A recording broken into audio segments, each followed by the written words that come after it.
यहाँ पर ND Dubey sir आपसे समझना चाहेंगे कि हमने ना अपने एक कहते हैं ना कि दुश्मन को बताया कि देख हमारे पास ये भी है, प्रलय भी है, अग्नि भी है, हमारे पास आकाश भी है, ब्रह्मोस का ऑर्डर भी है, हाँ फाइटर जेट इंजन भी बना रहे हैं, सब कुछ रेडी है, हम युद्ध के लिए तैयार हैं। ऑपरेशन सिंदूर से अब तक हम बार बार रोज बता रहे हैं हम तैयार हैं और मारेंगे भी। सुधर जाएगा या मारना ही पड़ेगा? नहीं, मारना पड़ेगा, सुधरेगा बिल्कुल नहीं पाकिस्तान। कोई स्कोप नहीं? मेरा इसमें ये कहना है बिल्कुल नहीं सुधरेगा।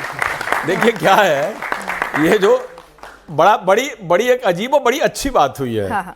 वो ये हुई है कि ये जो 4 दिन का आपने घमासान देखा है, ये 4 दिन का घमासान भी भारतीय सेना का कोई 2-4 दिन का प्रिपरेशन नहीं था। कई बार क्या होता है ना, पाकिस्तान जैसे खुराफाती पड़ोसी का फायदा भी है। वो क्या होता है कि they always keep you prepared because you know that Pakistan can act and react any time in any way. अच्छा, उनके पास 2 तरह की सेना है। एक सेना तो वो खुद हैं जो कि कभी आगे नहीं आते, और दुनिया में एक ही सेना है जिसका कभी जीतने का हिस्ट्री नहीं है, उनका विकिपीडिया पर पेज ही नहीं है। दूसरी उनकी जो सेना है, जो इन्होंने जैसे कभी मदरसे की बात करी सिंह साहब ने कि परवेज मुशर्रफ ने बलूचिस्तान में खुलवाए, तो जो देवबंदी मदरसे हैं ना, ये उनकी फैक्ट्री है पूरे पाकिस्तान में जिहादी क्रिएट करने की। ये उनके पास मैन पावर है, वो कभी भी क्रिएट कर सकते हैं। लेकिन आप ये मत भूलिए कि पाकिस्तान के क्या ये लोग कभी नेशनल रिसोर्स बन पाएंगे? कभी नहीं बन पाएंगे। अब जो 4 दिन का हमारे साथ जो लड़ाई हुआ ना, ये 4 दिन ने बहुत कुछ एक्सपोज कर दिया, और सिर्फ पाकिस्तान का ही एक्सपोज नहीं किया।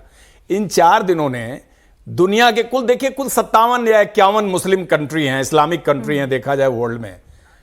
आप उसमें 2 कंट्री को छोड़ के क्या किसी इस्लामिक कंट्री, कोई इस्लामिक कंट्री पाकिस्तान के साथ खड़ा हुआ? मजहब की बात हम कर रहे हैं, मजहब के कार्ड के अलावा कोई कंट्री खड़ा हुआ? कोई कंट्री नहीं खड़ा हुआ। अब बात आती है कि इस देश जो 4 डेज का वार रहा है ना, आई ओपनर रहा है। जिन आकाओं के हथियार इन्होंने यूज किए वो परेशान, एक खुद परेशान। भारत ने जो एक प्रेसिजन काम किया, पहली बार रेड लाइन क्रॉस किया हम लोगों ने, और ये रेड लाइन बहुत पहले हमें क्रॉस करना चाहिए था। भारत ने ऑपरेशन सिंदूर में यह बता दिया कि ये मेरी रेड लाइन है, हम पंजाब में हिट करेंगे, हम कराची में हिट करेंगे, हम बहावलपुर से लेकर सियालकोट में हिट करेंगे, हम आपके जितने एयरबेस हैं उनका आर्मी हेडक्वार्टर हिट कर दिया। एक तरह से देखा जाए तो कितनी दूरी पर था ये उन्हें कभी अंदाजा नहीं था। और असेट्स, जिन कंट्रीज के असेट्स उन्होंने यूज करने की कोशिश की, उन असेट्स की कैपेबिलिटी पर एक बहुत बड़ा क्वेश्चन मार्क लगा है। और भारत ने अपनी कैपेबिलिटी को पूरा, जिसको कहते हैं एक्सरसाइज, भारत के लिए तो एक्सरसाइज था ये। सर को मैं ये सवाल खुद ही पूछना चाह रहा हूं, भारत के लिए तो युद्ध था ही नहीं है, ये मिलिट्री एक्सरसाइज था। हमारी मिलिट्री एक्सरसाइज भी विंटर में इससे लंबा चलती है, जो मेरी नॉलेज है। तो this was a military exercise and India is fully prepared to take on Pakistan. ये सफेद चादर वाले मुल्क को, ये हरी चादर वाले मुल्क को एक चीज बोलना चाहूंगा कि यातना नहीं अब रण होगा, जीवन जय के मरण होगा। टकराएंगे नक्षत्र निकर, भूपर बरसेगी बनी प्रखर, पण शेषनाग का डोलेगा, विकराल काल मुख खोलेगा। पाकिस्तान रण ऐसा होगा फिर कभी जैसा ना हो। बहुत बढ़िया क्वेश्चन है कि इस वॉर का एंड रिजल्ट क्या होगा? किसी देश की हार या जीत होगी या फिर दोनों देशों की इकोनॉमी तबाह हो जाएगी? वेस्टर्न सर, देखिए, हमारे देश की तो इकोनॉमी तबाह नहीं होगी। एक बड़ा अच्छा सवाल आपने उठाया। देखिए, अमूमन जनता भारत में सोचती है कि मिलिट्री एक्सपेंडिचर कम होना चाहिए। मेरे ख्याल डिफेंस बजट और बढ़ना चाहिए। वॉर एक्सपेंसिव होता है, वॉर में कॉस्ट लगती है, लेकिन क्या वॉर को रोकने के लिए जब भारत की सेना के पास सब कुछ है, मिसाइल से लेके एम का जो अभी हम मॉडिफाई ये एयरक्राफ्ट वगैरह कर रहे हैं, जब सब कुछ 100% होगा, दुश्मन भी 10 बार सोचेगा भारत पे हमला करने के। तो मेरे को लगता है कि ये जो भारत की इकोनॉमी में कोई फर्क नहीं पड़ेगा। इकोनॉमी और डिफेंस साथ साथ चलता है। जहां पर सिक्योरिटी अच्छी है, इकोनॉमी प्रोग्रेस होगी। तो ये बहुत कॉम्प्लीमेंट्री है। और पाकिस्तान में इकोनॉमी का फर्क पड़ेगा तो भारत में इतना रेजिलियंस है कि हमें कोई फर्क नहीं पड़ेगा। और ये आपको खुश होना चाहिए कि भारत के अंदर इतनी शक्ति है।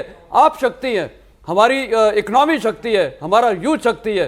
तो ये जो शक्ति है, ये भारत की इकोनॉमी को और ऊपर बढ़ाएगा, उसमें कोई डाउट नहीं है। सभी को मेरा नमस्कार। मेरा प्रश्न ये है कि इस युद्ध के जैसे इस युद्ध में हमें भारत पहले से ही जीत में नज़र आ रहा है, तो क्या इस युद्ध के बाद पाकिस्तान अपने घुटने टेक देगा या फिर उसके अंदर अभी भी हिम्मत रहेगी वापस खड़े होने की, और अगर होगी भी तो वैभव, उसमें पाकिस्तान समय बचेगा कितना अगर लगेगा? युद्ध होगा दोबारा? नहीं बचेगा। देखिए पाकिस्तान, जैसे मैंने कहा, पाकिस्तान क्या है, ले दे के वो पंजाब ही है।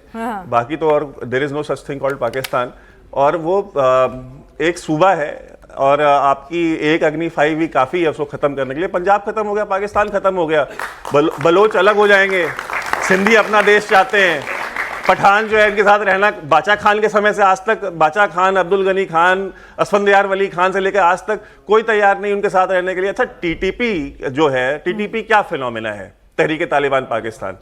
टीटीपी को किसने दूध पिलाया था? जब अमेरिका अफगानिस्तान में आया तो, और अफगानिस्तान जो अफगान तालिबान है वो भाग रहे थे, रिट्रीट कर रहे थे वहां से, तो पहली बार जो अटैक अमेरिकन फोर्सेस के ऊपर किया वो अफगान तालिबान ने नहीं किया था, वो टीटीपी ने किया था। तहरीक तालिबान पाकिस्तान ने पहली सुसाइड बॉम्बिंग्स की। सुसाइड बॉम्बिंग्स क्यों इन्वेंट हुई? वो सुसाइड बॉम्बिंग भी टीटीपी ने इन्वेंट की थी, क्योंकि अमेरिकन ड्रोन हमले के खिलाफ उनके पास कोई चारा नहीं था कि भाई इसको कैसे हम काउंटर करें। तो उन्होंने कहा ठीक है, अगर ये ड्रोन बॉम्बिंग करेंगे तो हम सुसाइड बॉम्बिंग करेंगे।